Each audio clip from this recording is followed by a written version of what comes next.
நமஸ்காரம். இன்னைக்கு பார்க்கக்கூடிய விஷயம் கிரகத்தில் ஏற்படக்கூடிய வக்கரங்களுக்கு நம்ம எப்படி பரிகாரம் செய்யணும், எந்த மாதிரியான நிவர்த்தி ஸ்தலங்களுக்கு சென்றால் நம்மளுடைய ஜாதகத்தில் இருக்கக்கூடிய வக்கர கிரகங்களினுடைய பார்வை சுப பார்வையாக மாறும்னா இன்றைக்கி தெரிஞ்சுக்க போகிறோம்.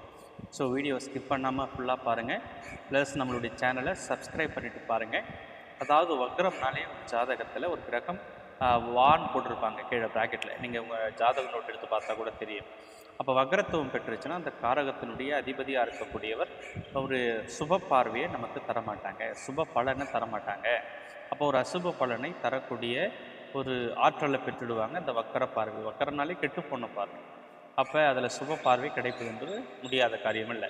ஸோ அந்த கெட்டுப்போன கிரகங்களை எப்படி நம்ம சரி செய்ய முடியும்னா இன்றைக்கி பார்க்க போகிறோம்.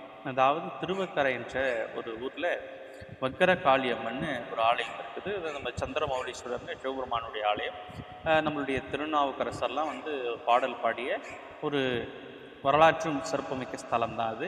அந்த ஸ்தலத்தில் வக்கர காளியம்மனை ஆத்தாங்க காட்சி கொடுக்குறாங்க. அந்த காளி ஆலயத்திற்கு சென்று வந்தீங்கன்னா உங்களுடைய வக்கரத்துவம் அனைத்துமே விலகிடும். காரணம் என்னென்னா, வக்ராசுரன் ஒருத்தன் இருக்கிறான், அவனை மகாவிஷ்ணு அழிக்கிறாங்க. அந்த மகாவிஷ்ணு அதே இடத்துல வரதராஜ பெருமாளாக இருக்கிறாங்க.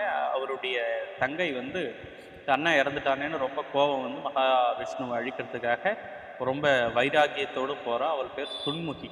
அவள் பார்த்தீங்கன்னா கர்வமாக இருக்கிறாள். கர்வமாக இருந்தால் ஒரு ஆடவனால் வதம் செய்ய முடியாதுன்னு எல்லா தேவர்களும் மும்மூர்த்திகளும் கொஞ்சம் மன ரீதியாக பின்வாங்கிறாங்க. அப்போ ஆத்தா என்ன செய்கிறாங்கன்னா வக்கர காளியாக ரூபம் எடுத்து அந்த குழந்தைய சிசுவை வெளியே எடுத்து காதில் குண்டலமாக மாட்டிக்கிறாங்க.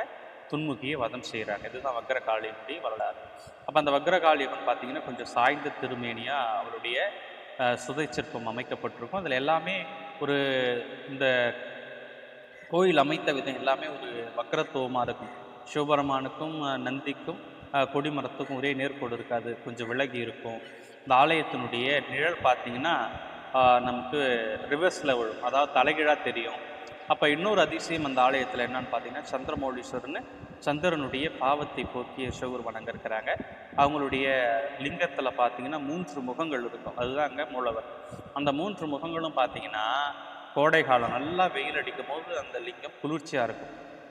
மழை காலத்தில் பார்த்தீங்கன்னா வேர்வை வர மாதிரி இருக்கும் லிங்கத்துக்கு. இது ஒரு மிகப்பெரிய அதிசயம் நிறைந்த ஒரு ஸ்தலம். பாண்டிச்சேரி பக்கத்தில் திருவக்கரையில் இருக்குது.